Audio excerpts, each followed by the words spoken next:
سلام دوستای عزیز، ما امروز میخوایم مربا از آلو بخارا تازه براتون درست کنم. و یک مربا رو از درخت کندیم، یا آلو بخارا که از درخت کندیم کم نرم است. یا میخوایم چند دقیقه در سودا یا بیکینگ پودر بیکینگ سودا ما ایده تر کنیم وقتی که این خاکای بیزی بره.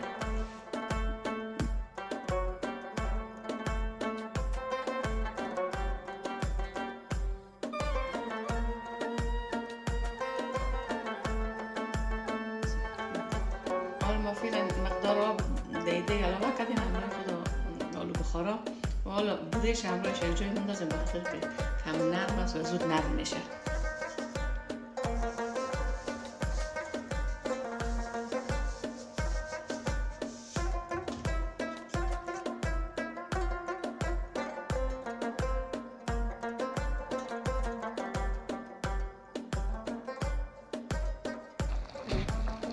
ما یک دانه لیموی کلان آبش هم اندازیم. یک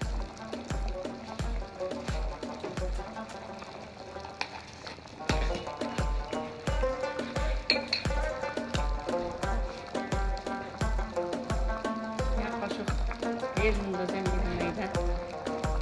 لیموی چند قدر بخوره. شده حالا میتونیم بسیار براحتی پوستای زیر جدا کنیم از جلداش.